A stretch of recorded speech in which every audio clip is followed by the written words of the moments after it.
Hi everyone and welcome back to my channel, and today marks part 1 of making the English bloom gown. I'm very excited to get started on this because this is my first non-cosplay themed Victorian ensemble and I've been dying to do this for ages.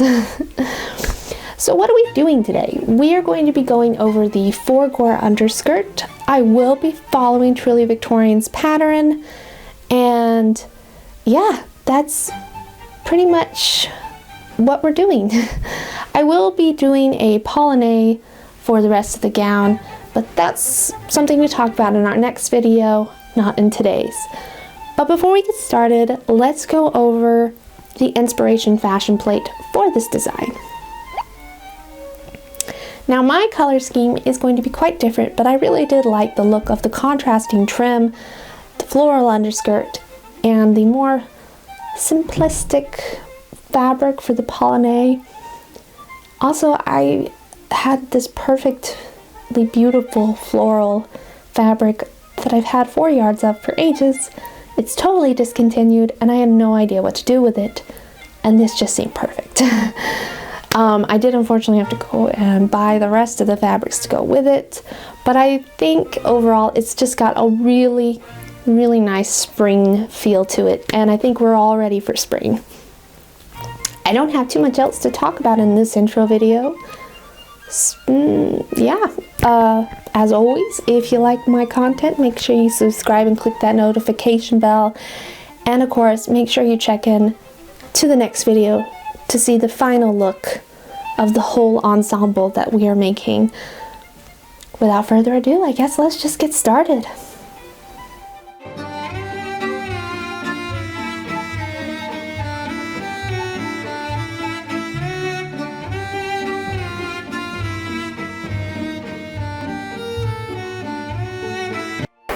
Let's discuss the fabrics.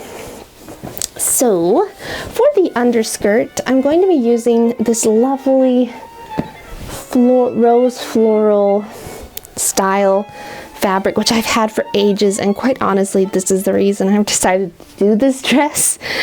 And I'm pretty sure I have enough fabric, which is great. For the polonais, I've gone with I actually ended up going with this nice green, like lightly polka dot fabric.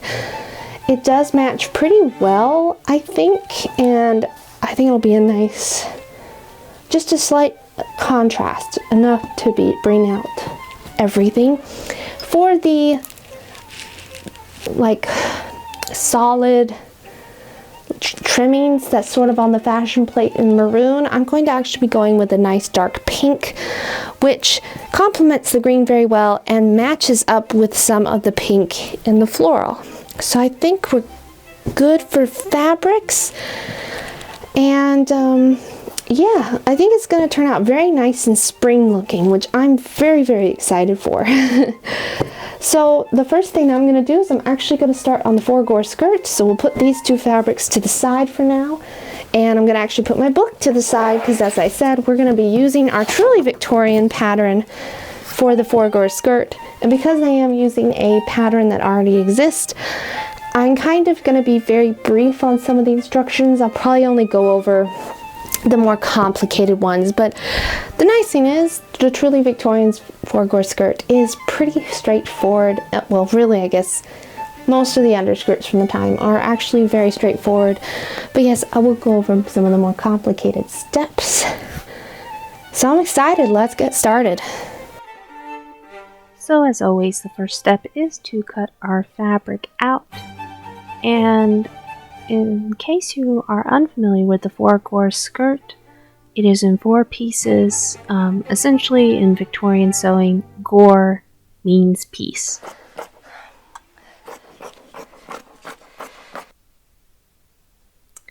Well, the first step after that is to put our darts in the front and sides.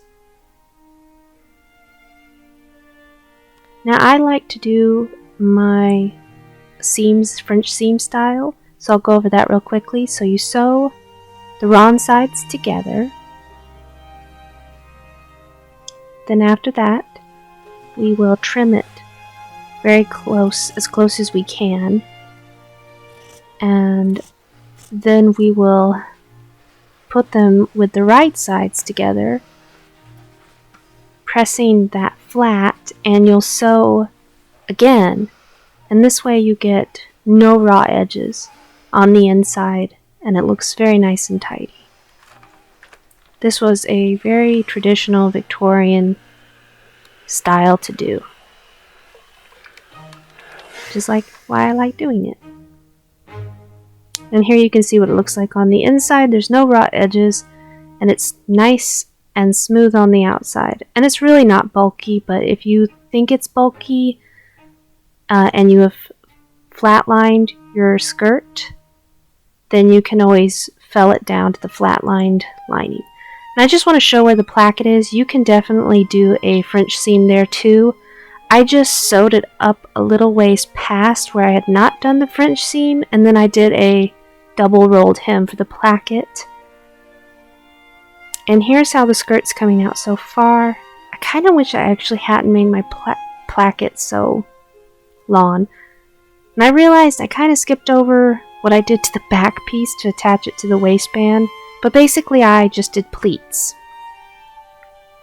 We're then going to measure about 4 inches up on the hem, because that's how much of the pink fabric I want to show before I do my triangles.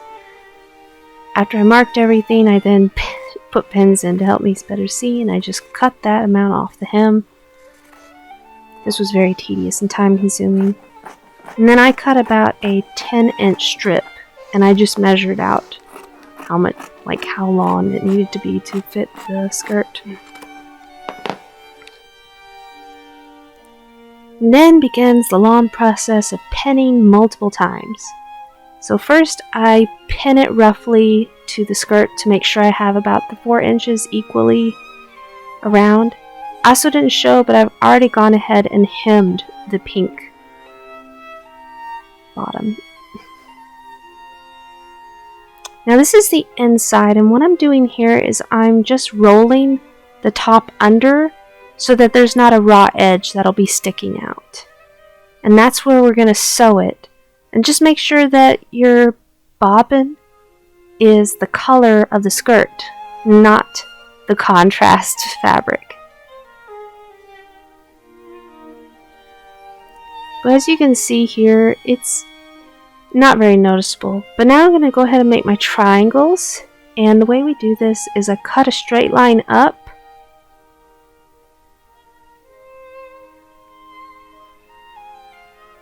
And then literally just fold it in to the triangular shape that you want it to be. And press it down and pin it in place. I pretty much measured out 5 inches from each of the slits that I made to get out my triangles, but that was just kind of how my math turned out, so you might want to do more or less. And then yeah, you're just going to top stitch each triangle down.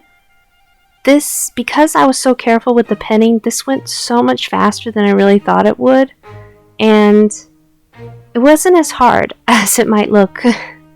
I really like doing the reverse applique. I think it would have been way harder doing it the other way.